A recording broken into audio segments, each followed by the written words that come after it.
तो बेटा animal tissue शुरू करने से पहले मैं आपको ये बता दूं कि जो आपको आज स्लाइड दिखेंगी वो कौन कौन सी दिखेंगी। आपको एक तो एपिथेलियल टिश्यू की दिख जाएगी, स्क्वेमस एपिथेलियम की, इसके अलावा आपको क्यूबॉइडल एपिथेलियम की दिखा दूंगा मैं, और आपको रेड ब्लड सेल्स की स्लाइड दिखा दूंगा। और इसके बाद जो आप लोग पढ़ रहे हो, जिस बच्चे की रिक्वेस्ट भी आई थी कि सर कैमरा में डाल देना, वो मैं कोशिश कर रहा हूँ कैमरा में डाल के छोटी सी वीडियो बना दूँ कैसे दिखती हैं क्या दिखती हैं, और स्नैप पे डाल दूंगा इन बिटवीन द फोटोज, ठीक है, सॉरी वीडियो के बीच में।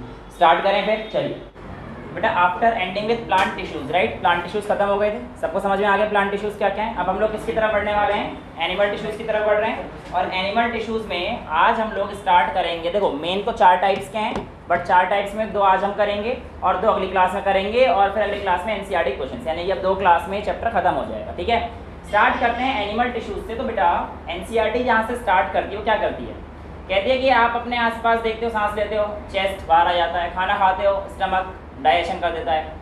तो ये सारी चीज़ें कैसे हो पा रही हैं, या इन सब के कैरेक्टरिस्टिक्स क्या क्या हैं, इन सब में कौन कौन सी चीज़ें छुपी हुई हैं, ये जो एनिमल के टिश्यूज़ हैं किस किस चीज़ के कैसे कैसे बने हुए हैं, ये सब हम लोग आज थोड़ा बहुत जानने वाले हैं, ठीक है। एनसीईआरटी के डायग्राम बहुत इंपॉर्टेंट है, इसलिए मैं डायग्राम आपके यहाँ पर जितने भी बनेंगे, और जो चीज़ डायग्राम में दे रखी है पर हमारे टेक्स्ट में नहीं दे रखी, वो भी मैं आपको इसमें समझा दूँगा, ठीक है। सो स्टार्ट करते हैं एनिमल टिश्यूज़ का। सबसे पहला वाला पोर्शन, इसमें एक एनसीईआरटी की लाइन पढ़िए, during breathing we inhale oxygen, top पे लाइन है, during breathing we inhale oxygen, where does this oxygen go, एक ही लाइन आपको दे रखी होगी, राइट। तो ये वाली जो लाइन है during breathing we inhale oxygen वाली, इसको ध्यान से पढ़िए।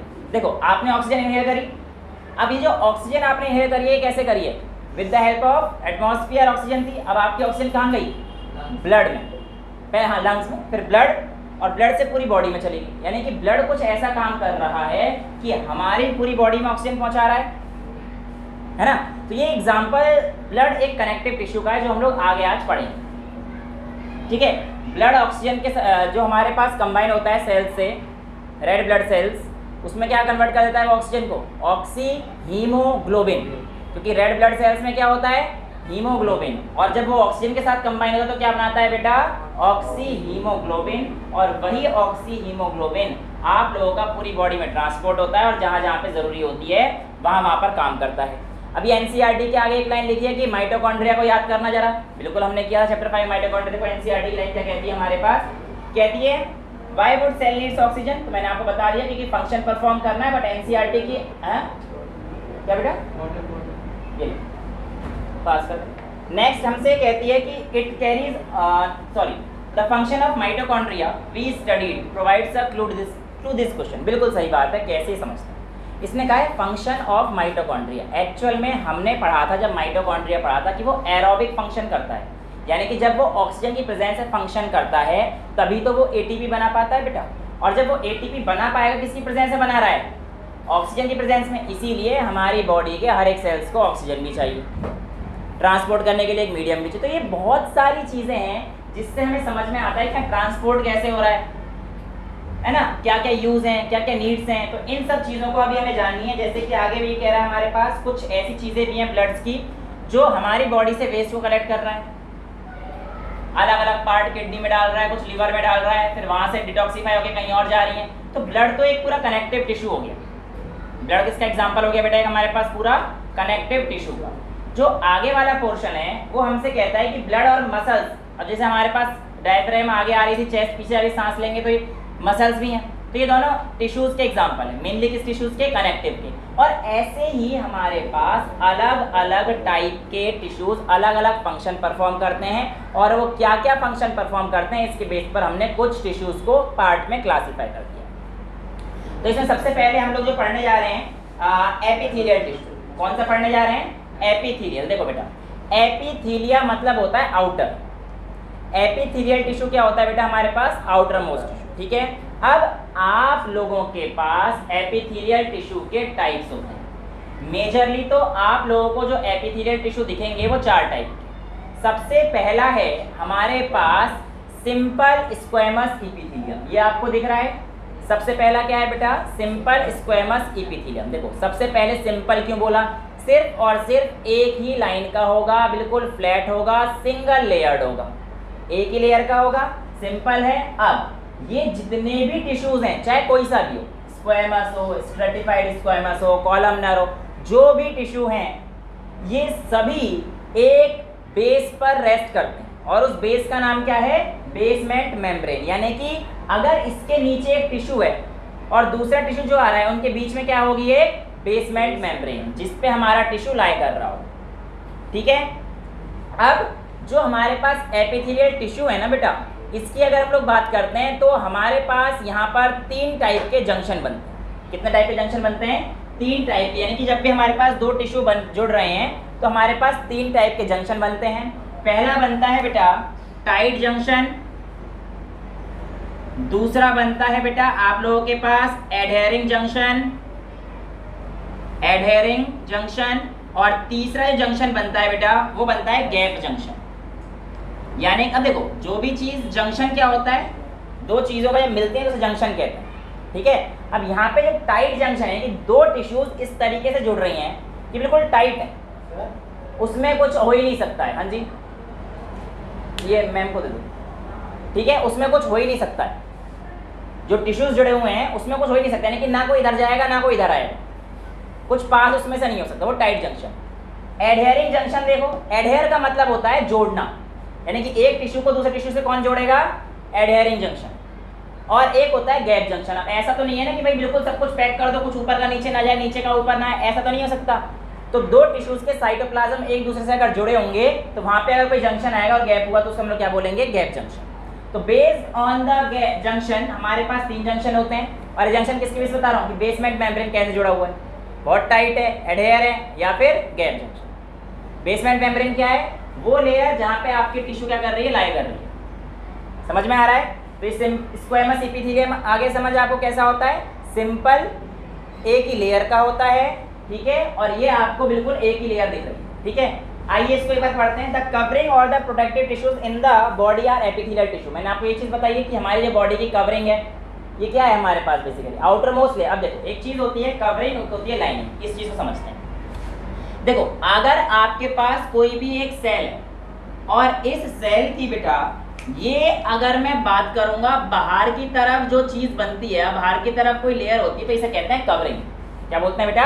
कवरिंग। लेकिन अगर मैं इसी को बात कर देता हूं अंदर की तरफ से, सेल एक ही लेयर की बनी हुई, तो जो एक लेयर की बाहर अगर हुई तो क्या बोलेंगे? 1 लेयर कवरिंग। लेकिन अगर इसी ने अंदर की तरफ से उसे कवर कर रहा हो तो इसे बोलते हैं लाइनिंग। समझ में आया? सेल के बाहर अगर कोई चीज हो रही होगी, उसके ऊपर लेयर लगी होगी तो वो क्या है? उसकी कवरिंग। पर उसी सेल के अंदर अगर चीज चल रही होगी तो लाइनिंग। ठीक है, अब जैसे इस स्किन के ऊपर अगर कोई चीज है तो वो क्या है? कवरिंग। अब इसी स्किन के जस्ट नीचे वो क्या हो जाएगी? लाइनिंग। समझ में आया? यहाँ तक किसी बच्चे को कोई डाउट है? सो यहाँ पर है epithelium covers most organs and cavities with in the body. अब कैविटीज क्या होती हैं? देखो, कैविटी कहीं जहाँ पे खाली और जगह रहता है ना, हॉलो ऑर्गन जो होते हैं, कुछ ऑर्गन हमारे ऐसे भी हैं जैसे हॉलो होते हैं, जो कि जैसे कि फेलोपियन ट्यूब्स गर्ल्स में, फीमेल्स में पाया जाता है, वो हॉलो होता है। तो हॉलो की जो इनर लाइनिंग होगी वो किसकी बनी होगी? एपिथेलियम। समझ में आ रहा है? Why they are present? Because they forms the barrier to keep different body system separate. तो एनसीईआरटी कह रही है कुछ नहीं, बैरियर बना रहा है। बिल्कुल सही है, बन तो रहा है भाई। इसका एक लेयर बना, अब इसके बाद दूसरी लेयर आएगी बेसमेंट। तो एक जो लेयर है एपिथेलियम की, उसकी वजह से दूसरा एक बैरियर बन गया बीच में। यहाँ पे इसके ऊपर अगर आपको जाना है तो एपिथेलियम को पास करना ही पड़ेगा। यानी कि आपकी बॉडी में अगर किसी चीज को एक जगह से दूसरी जगह पर जाना है तो उसको कम से कम एक लेयर तो एपिथेलियम की पास करनी पड़ेगी, बिना इसके तो पॉसिबल नहीं है। अब यार मेरे को ये बताओ, आपको तो सबसे मेन इस टॉपिक में क्या याद रखना है कि जो भी चीज़ें हैं कहाँ कहाँ पर प्रेजेंट होती है और इनका फंक्शन क्या है, बस मेन चीज़ इतनी याद रखनी। ठीक है, अब स्क्वेमस एपिथेलियम जो है ये क्या है? बहुत ही फाइन है, बहुत ही पतला है, एक लेयर का तो है। तो ऐसी जगह जहाँ पर बहुत ही छोटी छोटी चीज़ें पास हो सकती हैं, बहुत ही फाइन लेयर होगी, सिर्फ एक ही लेयर होगी, उस जगह को हम लोग क्या बोलेंगे? Squamous epithelium. और ये कहाँ पे होगी? जैसे लंग्स में बहुत ज़्यादा चौड़ी लेयर नहीं चाहिए ना, मोटी लेयर, क्योंकि एक्सचेंज होना है गैस का, ऑक्सीजन और कार्बन डाइऑक्साइड का एक्सचेंज होना है। तो इसमें कौन सी लेयर प्रेजेंट रहेगी बेटा हमारे पास? स्क्वेमस की कौन सी? Simple squamous epithelium. तो देखो एनसीईआरटी कहती है skin lining of mouth, the lining of blood vessels, lungs, alveoli and kidney all are made up of epithelial tissue। यानी कि ये तो इसने ऑर्गन बता दी कहाँ कहाँ पर एपिथेलियल टिश्यू प्रेजेंट है। बट अब मैं आपको बता रहा हूँ एपिथेलियल टिश्यू के भी पार्ट कर। तो एपिथेलियल टिश्यू का जो मैंने पहला पार्ट कर दिया कौन सा है? Simple epithelium. तो epithelial tissues are tightly packed and form a continuous sheet. ये देखो बिल्कुल टाइटली पैक्ड है और बिल्कुल एक शीट कॉन्टिन्यूअस बना रहा है। कहीं पे भी देख लो आप कॉन्टिन्यूअस शीट, देखो कॉन्टिन्यूअस, कहीं पे भी ब्रेक नहीं है ना, गैप नहीं है ना कहीं पे भी, इसलिए हम लोग बोलते हैं they are tightly packed and forms continuous sheet. समझ में आ रही है कि क्लाइंट क्लियर है? कहीं पे कोई दिक्कत तो बता देना, ठीक है। नेक्स्ट हमारे पास यहाँ पे आती है they have only small amount of cementing material between them and almost no intercellular space. कहीं पे आपको इंटरसेलुलर स्पेस दिख रहा है? नहीं। और जहाँ पर भी वो किस में लाई करेंगी? बेसमेंट मेम्ब्रेन पर। यही चीज़ हमारे पास इसमें लिखा हुआ है, ठीक है। अब सिंपल फ्लैट काइंड की जो टिश्यूज होंगी वो हमारे पास कौन सी होंगी? Simple squamous epithelium. और ये कहाँ पर होंगी हमारे पास?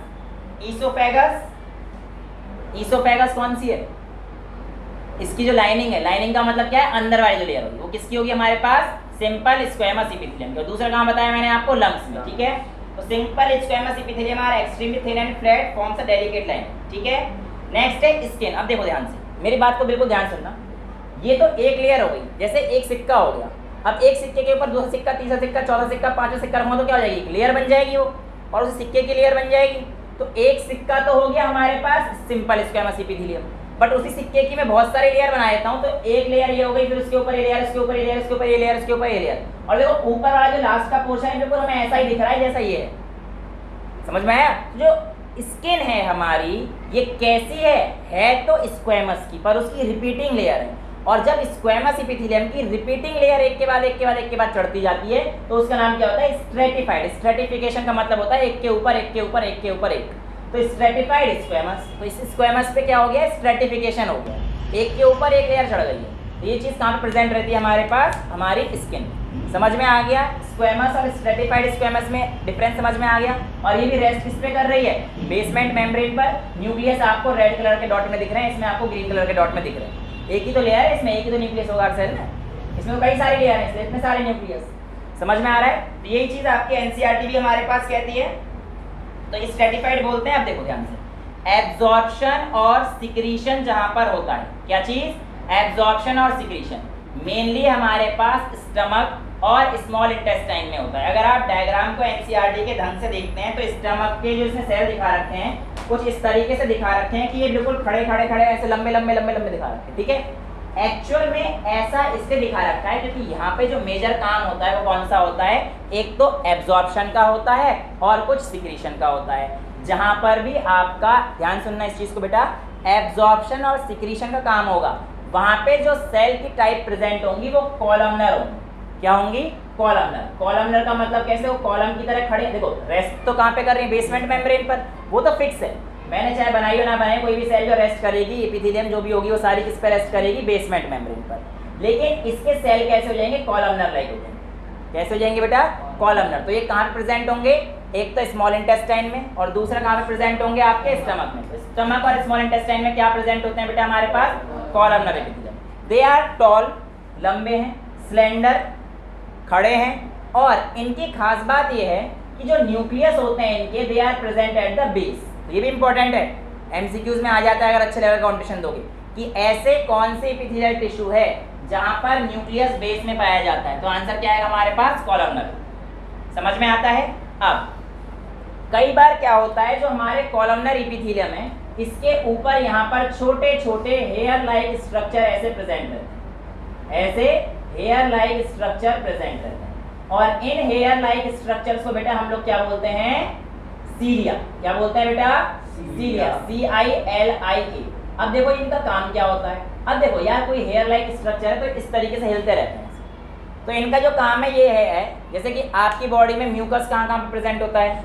लंग्स में है, स्टमक में है। तो ये लंग्स वाला जो म्यूकस होता है इसको हटाने के लिए, धीरे धीरे फॉरवर्ड पुश करने के लिए कई बार कॉलमनर सेल्स सीलिया बेयर कर लेती हैं। क्या बेयर कर लेती हैं?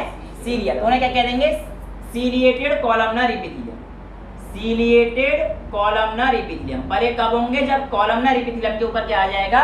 सीलिया। और ये कहाँ पर प्रेजेंट होते हैं? एक तो लंग्स में प्रेजेंट हुए टू पुश द म्यूकस। इसके अलावा आपका फैलोपियन ट्यूब होता है फीमेल में, है ना। इसके बारे में हम लोग 10th में और डिटेल में जानेंगे।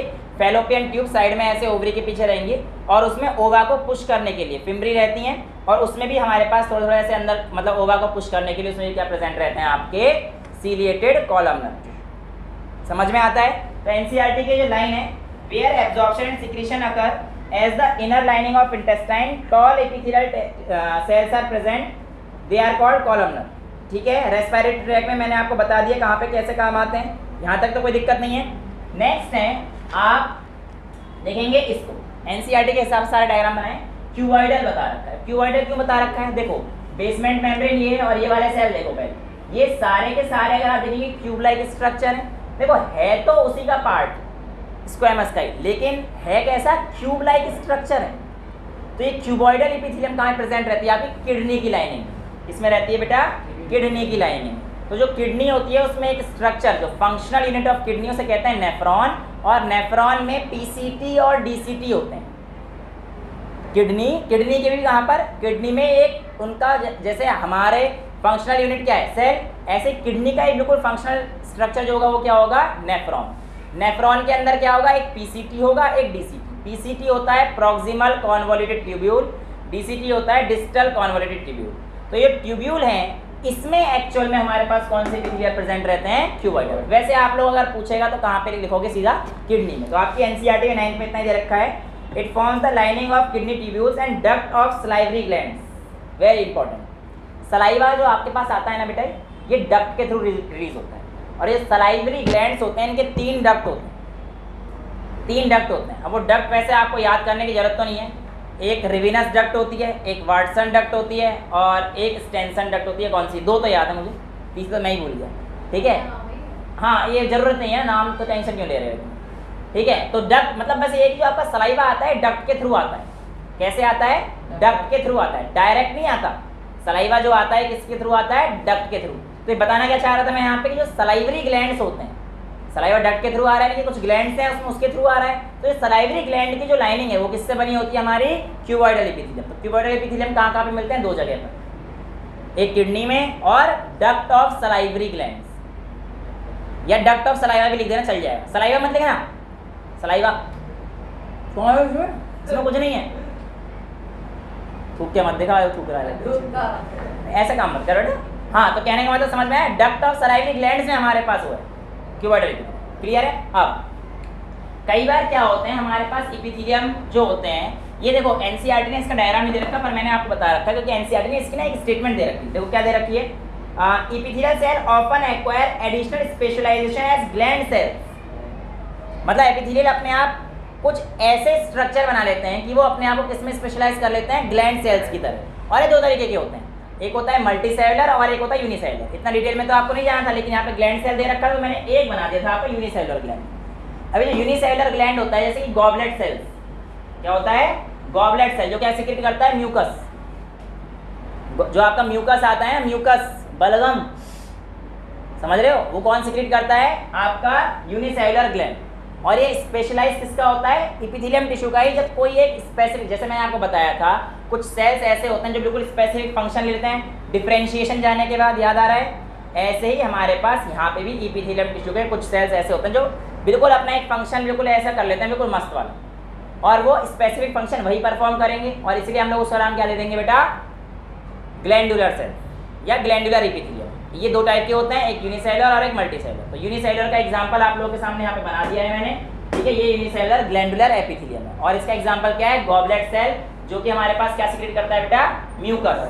समझ में आता है? तो एनसीईआरटी की जो लाइन थी, दिस इज ग्लैंडुलर एपिथेलियम, ठीक है? मल्टीसेलुलर ग्लैंड्स भी बन सकते हैं और यूनिसेलुलर भी बन सकते हैं, ठीक है?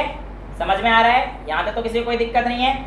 और यही चीज़ हमारे पास डक्ट जो आ रहा था ना, मतलब ये जो ग्लैंड है ना, ये एक्चुअली ग्लैंड, ये हमारे पास 2 टाइप के होते हैं, एक होता है एक्सोक्राइन ग्लैंड, एक होता है एंडोक्राइन ग्लैंड, ठीक है? एंडोक्राइन ग्लैंड और एक्सोक्राइन में क्या डिफरेंस है, ये सब हम लोग बड़ी क्लास में पढ़ेंगे, अभी जरूरत है। अभी तो बस आपको ये पता पड़ना है कि कुछ एपिथेलियम स्पेशलाइज होके सिक्रीशन या फिर कोई भी स्पेशलाइज फंक्शन परफॉर्म कर लेते हैं, तो हम लोग क्या बोलते हैं? Glandular epithelium. इसका एग्जांपल गॉबलेट सेल, जो कि क्या सीक्रेट करता है? म्यूकस। बस, ठीक है? नेक्स्ट आगे बढ़ते हैं। हमारे पास कनेक्टिव टिश्यू है, ये तो खत्म हो गया हमारे पास। अब कनेक्टिव टिश्यू, कनेक्टिव टिश्यू मैंने आपको क्या मेन बताया बेटा? ब्लड और दूसरा बोन्स। एक्चुअल में हमारे पास, पहले ब्लड को पढ़ लेते हैं। ब्लड हमारे पास उसका कॉम्पोजिशन क्या है, किसी को पता है? नहीं? देखो ब्लड का जो मैट्रिक्स जिसमें पड़ा हुआ है, जेल जो है ब्लड का, भाई ब्लड कैसा होता है? लिक्विड सा होता है ना, तो उसको क्या बोलते हैं, प्लाज्मा।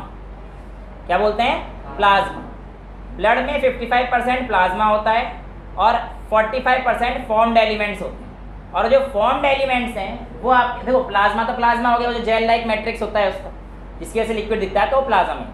अब उसमें और क्या क्या चीज़ें पड़ी हुई हैं, उसको कहते हैं फॉर्म्ड एलिमेंट्स। तो ब्लड के दो पार्ट, एक प्लाज्मा और दूसरा फॉर्म्ड एलिमेंट्स।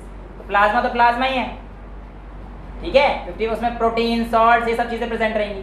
और जो फॉर्म्ड एलिमेंट्स हैं उसमें सबसे ज़्यादा कौन होता है, आरबीसीज। इसकी सेल्स में आप आपको दिखा दूंगा माइक्रोस्कोप में, ठीक है। तो ये आरबीसीज हैं। आरबीसी का मतलब क्या है, रेड ब्लड सेल सबसे ज़्यादा होते हैं, इसको इरिथ्रोसाइट ही बोलते हैं। क्या बोलते हैं, इरिथ्रोसाइट्स। तो इरिथ्रोसाइट का मतलब क्या है, आरबीसी। और बाकी जो जितने भी हैं बाकी सारे डब्ल्यूबीसीज हैं, white blood cells. White blood cell का फंक्शन क्या होता है मेजरली बेटा, आपकी बॉडी में इम्यून सिस्टम को स्ट्रॉन्ग करना। और वाइट ब्लड सेल जहाँ पे भी आपका इन्फेक्शन होगा ना, वहाँ पे अमीबा की तरह मूव करते हुए ऐसे ऐसे ऐसे मूव करते, ऐसे अमीबा मूव करता है, वहाँ पहुँच जाता है इन्फेक्शन पे और वो खा जाता है। और ये जो मूवमेंट होता है वाइट ब्लड सेल्स का, डब्ल्यूबीसीज का, अमीबा लाइक मूवमेंट, उस मूवमेंट का नाम होता है डायापेडेसिस। डायापेडेसिस, ठीक है। ये अमीबा लाइक मूवमेंट होता है किसका, वाइट ब्लड सेल्स का। रेड ब्लड सेल सबसे ज़्यादा इन नंबर होते हैं, ठीक है। और इसमें बेसोफिल्स ये दिख रहा है सबसे कम होते हैं, न्यूट्रोफिल सबसे ज़्यादा होते हैं। इतना डिटेल में जानने की जरूरत नहीं है, बस ये आपको पता होना चाहिए कि डब्ल्यूबीसी और आरबीसी क्या है। तो ब्लड एक कनेक्टिव टिश्यू है, ये पता पड़ गया। ब्लड के पार्ट दो, एक प्लाज्मा और फॉर्म्ड एलिमेंट। फॉर्म्ड एलिमेंट में हमारे पास एरिथ्रोसाइट्स या आरबीसीज और बाकी डब्ल्यूबीसी। ये जो आरबीसी होता है इसमें कोई न्यूक्लियस नहीं होता, important. RBC is devoid of nucleus. Red blood cell में कोई न्यूक्लियस नहीं होता। पूछेंगे क्यों, क्योंकि हमें ऑक्सीजन ज़्यादा कैरी करवाना है ना उससे, तो जितना ज़्यादा ऑक्सीजन कैरी करेगा उतना फ़ायदा है हमारे लिए। तो आरबीसी में न्यूक्लियस नहीं होता है, मैच्योर आरबीसी में कोई न्यूक्लियस नहीं होता। तो एक आपकी बॉडी का एक ऐसा सेल जिसमें आपके पास न्यूक्लियस नहीं, आंसर क्या है, आरबीसी, रेड ब्लड कॉर्पस का, ठीक है। इसकी जो मेम्ब्रेन होती है आरबीसी की, इस मेम्ब्रेन का नाम होता है डोनन्स मेम्ब्रेन, DONONS, डोनन्स मेम्ब्रेन, ठीक है। अब बहुत अलग अलग फाइट है। लिम्फोसाइट आपका इम्यून सिस्टम में हेल्प करेगा, है ना। प्लेटलेट्स इसमें काम करता है, जब आपकी बॉडी में चोट लग जाती है, कट लग जाता है, ब्लड बाहर आता है, तो जो आपकी बॉडी में क्लॉटिंग फैक्टर होता है, यस, ब्लड क्लॉटिंग जो होता है, उसमें विटामिन कौन सा हेल्प करता है, विटामिन के। और जो बनते हैं उसमें कौन आता है, प्लेटलेट्स का। समझ में आ गए कनेक्टिव टिश्यू। और हमारे पास, हाँ जी क्लियर है। नेक्स्ट जो है हमारे पास वो कौन से हैं, बोन्स और कार्टिलेज। अब देखो कितना सिंपल है, आपकी बॉडी में जितने भी अपने फ्रेमवर्क प्रोवाइड हो रखा है, आपकी बॉडी में ढांचा जो बन रखा है, उसके ऊपर तो मसल चिपक रही है, ऐसा नहीं है ना मसल कहीं पे भी चिपक रही है, बोन्स के ऊपर मसल चिपकी हुई है, ठीक है। तो वो जो बोन्स हैं वो किस चीज़ की बनी है, पहले तो कैल्शियम और फॉस्फोरस, मेनली कैल्शियम, ठीक है। यहाँ तक चीज़ें क्लियर हैं। अब ये जो बोन्स हैं वो इसका स्ट्रक्चर ये है, बोन का टिश्यूज का। देखो बोन का जो अंदर का जो फ्लूइड फील्ड होता है, इसमें होता है लैक्यूने। क्या होता है, बोन के अंदर जो फ्लूइड होता है फील्ड, उसको हम लोग बोलते हैं लैक्यूने, LACUNAE। इस लैक्यूने के अंदर कैनालिक्यूलस होते हैं, जो कि आपकी एनसीईआरटी की डायग्राम में दिखा रखे हैं, लेकिन टेक्स्ट में नहीं दे रखा। इस लैक्यूने के अंदर होते हैं कैनालिक्यूलस, या इनको कहते हैं ऑस्टियोसाइट्स। बेटा ऑस्टियो मतलब होता है बोन, साइट्स मतलब होता है फॉर्मिंग। तो bone forming cells are called osteocytes. मैं टेस्ट में दे सकता हूँ ये चीज़ें जो एनसीईआरटी के डायग्राम में मेंशन।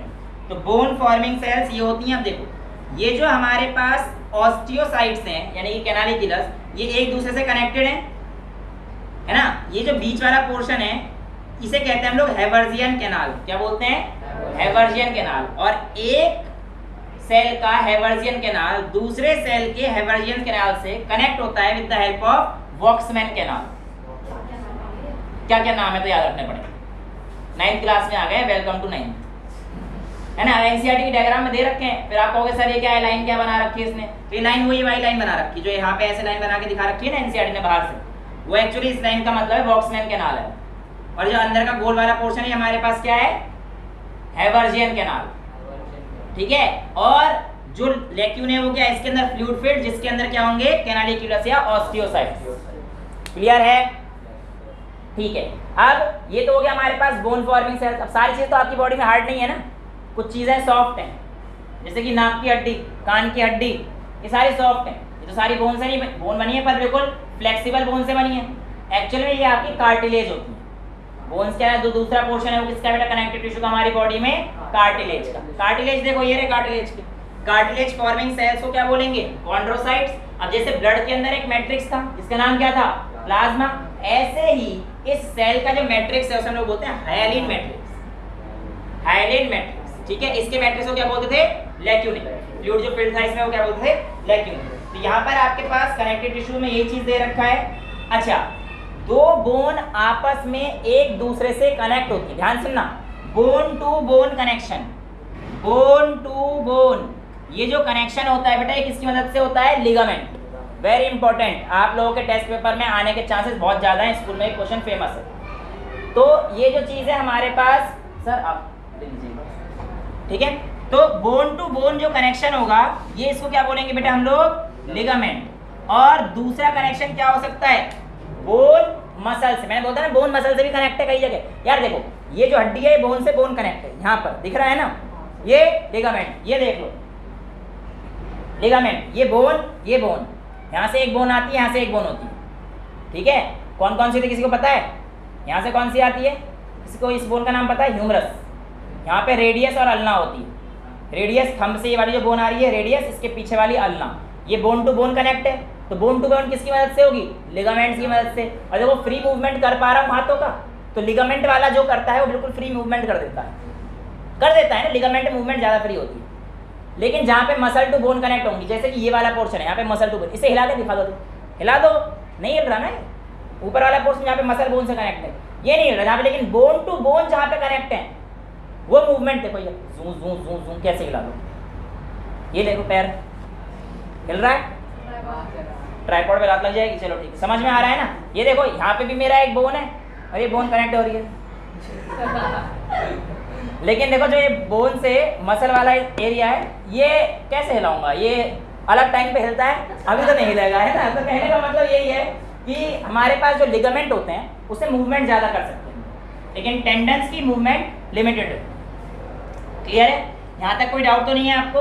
दूसरे कनेक्टिव टिश्यू आपके कौन से होते हैं? एरियोलर टिश्यूज, एरियोलर, ठीक है। अब एरियोलर टिश्यूज में हमारे पास बहुत सारी चीज़ें होती हैं, वो देखते हैं। सबसे पहले तो ये देखो फाइब्रोब्लास्ट, ये जो ग्रीन वाला पोर्शन मैंने आपको दिखाया है इसका न्यूक्लियस है फाइब्रोब्लास्ट। और बाकी इसमें देखो ये देखो यहाँ पे इनके स्ट्रक्चर तुम्हें याद होने चाहिए। वैसे तो 11th में है कि कैसे कैसे हैं, तो प्लेटलेट्स तो अलग अलग से हैं।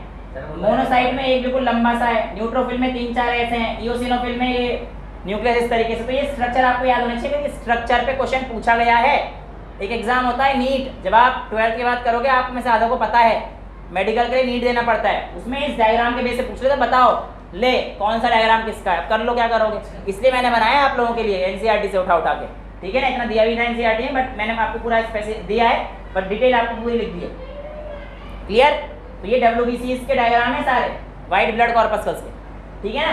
अच्छा, अब हमारे पास ये दोनों रहते हैं, इन दोनों को समझने की कोशिश करते हैं। देखो इसमें कुछ भी नहीं है, जो हमारा एरियोलर सेल्स है इसमें होता है फाइब्रोब्लास्ट। ये दिख रहा है फाइब्रो, लिखा है मैंने कहीं? लिखा ही नहीं है, कहाँ लिखा है? हाँ ये रहा ना फाइब्रोब्लास्ट। देखो फाइब्रोब्लास्ट मतलब होता है फाइबर फॉर्मिंग बॉडी, तो ये फाइबर्स बनाती है। और फाइबर जहाँ पे भी काम आएंगे मैंने आपको बताया थे सपोर्ट का काम करती है ना।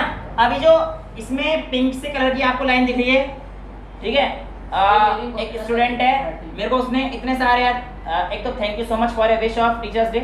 बाकी जितने भी टीचर अगर देख रहे होंगे तो उनको भी हैप्पी टीचर्स डे, क्योंकि टीचर्स डे के दिन रिकॉर्ड हो रहा है लेक्चर, है ना। Thanks to you all for all these lovely gifts, है ना। और मैंने भी इंडियन ट्रेडिशन में आज देखो आपको पढ़ा रहा हूँ। मैं भानु अधिकारी, पुनीतन भानु स्टडी सर्कल का एक मंडलीय सेक्रेटरी, ठीक है वो आता नहीं आत्माराम तुकाराम भिड़े जी, वो भी तो कुर्ता पजामा पहनते हैं, तो मैंने भी कुर्ता पहन रखा है। तो वही ये पहन के फुटबॉल भी खेलेंगे आपके साथ, फुटबॉल गेम भी है आज, मेरे को याद है। टेंशन ना लो, सब हो जाएगा, ठीक है। आपकी पार्टी भी है, राइट। अभी देखते हैं इसको, पहले इसको देख लें, खत्म कर दें। तो ये एक स्टूडेंट ने कितने सारे गिफ्ट दिए, कहते हैं सर आपने डायग्राम बनाते हो बहुत, आपको मैं मार्कर्स का set share provided with the gift. नहीं, फाइब्रोब्लास्ट फाइबर्स प्रोड्यूस करेंगे, फाइबर प्रोड्यूसिंग फाइबर्स बनाएंगे, ठीक है। अब देखो जैसे ये है, ये रेटिकुलेट फाइबर लिखा होगा कहीं, नहीं लिखा, ये रेटिकुलर फाइबर। अब ये क्या करता है कि इस सपोर्ट मतलब इस नेटवर्क में स्ट्रेंथ प्रोवाइड करता है। क्या चीज? Reticular fibre. मैक्रोफेज, इतना सारा खाते हो सकता है बाहर से कोई बॉडी आ जाए, तो बाहर की बॉडी को एनगल्फ करने का, खाने का, उसे हटाने का काम कौन करता है? मैक्रोफेज। क्लियर है? कोई डाउट? मैक्रोफेज का काम खत्म, रेटिकुलर फाइबर का काम खत्म। कोई डाउट? हाँ आप कह सकते हो लाइजोम अलग है, पर आउटसाइड बॉडी में और भी तो चीजें आती है ना। हाँ डाइजेशन वाले उसमें अलग चीज है वो लाइजोम, पर हाँ एक बात कही जा सकती है। हाँ जी अच्छा, ये भी लाइव और डेड की बात पूछ रहे हो। देखो फाइबर्स जनरली डेड होते हैं, बाकी सारे जो स्ट्रक्चर इसके अंदर है लिविंग है, क्योंकि इन सब के अंदर न्यूक्लियस है ना। ये तो मैंने डब्ल्यूबीसी बना रखे हैं, देखो ये बना रखा है इस टाइप का, ये इओसिनोफिल बना रखा है, ये बना रखा है न्यूट्रोफिल, ठीक है। ये प्लाज्मा बना रखा है मैंने, प्लाज्मा सेल ये रहा है ना। तो ये बेसिकली ब्लड तो हर जगह है ना। तो आपकी एनसीईआरटी में डायग्राम दे रखा है, मैंने कोशिश करी है कि आपको पूरा समझ में आ जाए इस चीज का, सारी बाकी फंक्शन में समझा ही रहा हूँ। मास्ट सेल आपकी बॉडी में अगर कहीं पे आप जा रहे हो घूमने तो डस्ट से एलर्जी हो जाती है, डस्ट से एलर्जी हो जाती है, ठीक है। और जो एलर्जी हो जाती है तो छींक मारते हो आज, या फिर कहीं पे रेडनेस हो जाती है। तो ये जो एलर्जिक रेस्पॉन्स होता है ये बॉडी का क्यों होता है? क्योंकि एक चीज रिलीज होती है आपकी बॉडी में, उसका नाम है हिस्टामीन। क्या है? हिस्टामीन। और वो समझाता है कि भाई बॉडी में एलर्जी आ गई है, अब तो फटाफट से रिलीज हो जा। और जैसे ये रिलीज होंगे, ये काम कौन कर रहे होंगे? आपके मास्ट सेल। तो मास्ट सेल रिलीजेस हिस्टामीन, जो कि एलर्जिक रिएक्शन में काम आता है, ठीक है। नेक्स्ट है कोलाजन फाइबर, ये तो स्ट्रेंथ का ही काम करेगा, क्योंकि देखो किससे, देखो ध्यान से, ये जो फाइबर है इससे रिलीज हो रहा है ना कोलाजन फाइबर, दिख रहा है कितने आराम से आपको निकलता हुआ दिखा रहा हूँ इसमें से, ये ऐसे लंबा जा रहा है, तो ये इसी से निकल रहे हैं। ये कोलाजन फाइबर ये स्ट्रेंथ और सपोर्ट का ही काम कर रहा है, ठीक है। और इसमें जो हमारे पास ये क्या है? ब्लड वेसल्स, ठीक है ना। ये ब्लड वेसल्स है, नेटवर्क आपको दिख रहा है, ठीक है। ये सब ब्लड वेसल्स। और क्या बचा है इसमें? प्लाज्मा सेल, बेसिकली इम्यूनिटी से रिलेटेड है, जो आपकी बॉडी में इम्यूनिटी वगैरह प्रोवाइड करेगा वो इसका प्लाज्मा सेल करेगा, ठीक है। ये मैंने आपको बता दिया। अब ये जो है ये एक्चुअल में इसका है एडिपोज टिश्यू या फैट सेल्स। अब देखो एडिपोज टिश्यू का क्या काम होता है?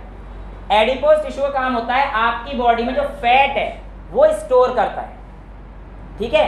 और जो आपके हार्ड ऑर्गन्स हैं, मतलब जो मेन ऑर्गन है, उनमें लगभग हर जगह पर आपका एडिपोज टिश्यू आपको मिल ही जाएगा। तो इसका मतलब अब देखो एक ऑर्गन दूसरे ऑर्गन में अगर टक्कर मार रहा होगा तो बचाएगा कौन? एडिपोज टिश्यू बचाएगा। तो ये एडिपोज टिश्यू इंसुलेटर का काम करता है, यानी कि बाहर से अगर कोई मुक्का मार रहा है तो adipose tissue as a shock absorber भी काम कर रहा है, ठीक है। आपकी बॉडी में, आपकी नहीं, ब्लू व्हेल की जो बॉडी है, ऊपर से देखोगे पूरा वो लेयर आती है ब्लबर की, ब्लू व्हेल की जो ऊपर का ही लेयर होता है, blue blue blue blue blue blue Billu Billu वाली, उस लेयर का नाम है ब्लबर। और वो जो ब्लबर है वो किसकी बनी होती है? पूरी एडिपोज टिश्यू की, जिसका मेन काम क्या है? फैट को स्टोर करने का। ये इसका प्लाज्मा मेम्ब्रेन, ये इसका न्यूक्लियस, ठीक है। आपकी एनसीईआरटी ने डायग्राम अलग दे रखा था, बट ये मैंने 11th की बुक से बनाया है, समझने में आसान है और बनाने में भी आसान है, ठीक है। तो ये जो चीजें हैं हमारे पास इसमें है, एक बार मैं पढ़ देता हूँ फटाफट से। Blood has a fluid filled matrix called plasma, ये मैंने आपको बता दिया। इन विच आरबीसी, डब्ल्यूबीसीज एंड प्लेटलेट्स आर सस्पेंडेड, ये मैंने आपको बता दिया। प्लाज्मा में प्रोटीन, सॉल्ट्स और हार्मोन्स होता है। ब्लड का काम क्या है? मैंने आपको बता दिया, ट्रांसपोर्ट करेगा, ऑक्सीजन पहुंचाएगा with the help of RBC. जब कंबाइन होगा तो ऑक्सीमोग्लोबिन बताएगा, वो हम लोग सारा डिस्कस कर चुके हैं। बोन, ये anchors the muscle and supports the main organ. अब देखो it is a strong and non flexible tissues, ये चीज आपको दे रखी है। अब देखो two bones can be connected by each other, is called ligament. This is very elastic, तो लिगामेंट तो इलास्टिक है, इसलिए इसकी स्ट्रेंथ भी अच्छी खासी होती है। मैट्रिक्स काफी कम होता है, यानी कि फ्लूइड फिल्ड स्पेस इसमें कम होता है। It connects bone to bone. और टेंडन्स का स्ट्रेंथ भी अच्छा होता है, लेकिन फ्लेक्सिबिलिटी लिमिटेड होती है, मैंने बता दिया आपको। टेंडन क्या कनेक्ट करती है? मसल टू बोन, ठीक है। ये चीज दे रखी है। नेक्स्ट है कार्टिलेज। कार्टिलेज किस किस का बना होता है? प्रोटीन और शुगर का, है ना। Nose, ear, trachea, wind pipe यानी कि आपकी, ठीक है, फेरिंग्स, अंदर का वो सारी चीजें हैं। इसमें हमारे पास ट्रैकिया होता है, ये आराम से मुड़ जाती हैं क्योंकि ये कार्टिलेज की बनी हुई है, कॉन्ड्रोसाइट सेल्स इसको फॉर्म करते हैं, ठीक है। अच्छा, एरियोलर कहाँ, ए इंपॉर्टेंट एरियोलर कहाँ पे मिलता है? बिटवीन स्किन एंड मसल, बता दिया ना। फिर तो हमारे पास जैसे शॉक, ये भी शॉक एब्जॉर्बर की तरह काम तो कर ही रहा है। Around blood vessels and nerve and in the bone marrow, it फिल्स the space inside the organ. जो भी हमारे पास ऑर्गन्स हैं, जैसे लीवर एक ऑर्गन है, किडनी एक ऑर्गन है ना, इनके बीच में स्पेस होंगी, उसको कौन फीड कर रहा है बेटा? हमारे पास एरियोलर टिश्यू, ठीक है। And helps in repair of tissue, ये भी इंपॉर्टेंट फंक्शन है। रिपेयरमेंट ऑफ टिश्यूज में भी कौन मदद करता है? आपका एरियोलर टिश्यू। और फैट स्टोर कहाँ पे होते हैं? एडिपोसाइट्स या एडिपोज टिश्यू में। है ना, और it is found below the skin between the organs. मैंने आपको बताया ना एक ऑर्गन से दूसरे ऑर्गन में धक्का लग रहा है, तो यहाँ पर यही है फैट ग्लोब्यूल्स इसके अंदर होते हैं। ये देखो ये पूरा जो है फैट ग्लोब्यूल है, ठीक है, डॉटेड बना देता हूँ ये पूरा, आप समझ जाओगे इसका मतलब क्या है। ये बेटा फैट ग्लोब्यूल है और यहाँ से हमारे पास आते हैं और ये इंसुलेटर की तरह काम करता है। क्यों, मैंने आपको बता दिया। यहाँ तक किसी बच्चे को कोई डाउट है? तो ये जो चीज़ें हमारे पास कनेक्टिव टिश्यू की खत्म हो जाती हैं। स्लाइड आज आपको एक ही देखने को मिलेगी, इनकी भी दिखा दूंगा, जो है मेरे पास मैं वो दिखा देता हूँ। इसका मैं सीपीथीलियम की पढ़ी है, जो भी है हम लोग स्लाइड देख लेते हैं, बट अभी आप ये चीज़ देख लो, ठीक है। और इसमें कोई डाउट है किसी बच्चे को? अगली क्लास में मस्कुलर टिश्यू छोटा है, नर्वस टिश्यू छोटा है और एनसीईआरटी के क्वेश्चन 11 हैं जो भी होंगे, ठीक है। आपने किसको काटा था? आपने किसको काटा था मतलब? ये सारे ये सब निकले हैं ना सेल्स। अच्छा, ये सब जो स्लाइड में देखते हैं माइक्रोस्कोप में, हाँ बेटा वो जब आप बड़े हो जाओगे तो आपको मिल जाएगा, आप अपने स्किन से यहीं से निकाल लो, है ना। तो ब्लड की सेल निकालनी है तो हम लोग क्या करते हैं, फिंगर में टिप में अपना आराम से इंजेक्शन मारते हैं, उसका पेप स्मीयर बनाते हैं 2 टिश्यू से रख के, ठीक है। कहोगे तो बनवा देंगे आपसे पेप स्मीयर को, ठीक है। एक बिल्कुल नई सिरिंज लेके आना, और उसके अलावा अगर आपको अपनी रेड ब्लड सेल देखनी है, मेरी तो है, मैं दिखा दूंगा मेरी वाली, आप लोगों को अगर अपनी देखनी है कि हमारी कैसे दिखेंगी सबकी सेम, ठीक है, तो ये आप लेके आ सकते हैं। वैक्सीन मैं आपको स्लाइड बनाना सिखा दूंगा, वैक्सीन का, ठीक है, और तो कुछ एक कॉटन ले आना, ठीक है। So that's all for today. I hope आपको समझ में आया, जो नहीं आया आप पूछ सकते हो। थैंक यू सो मच, ठीक है।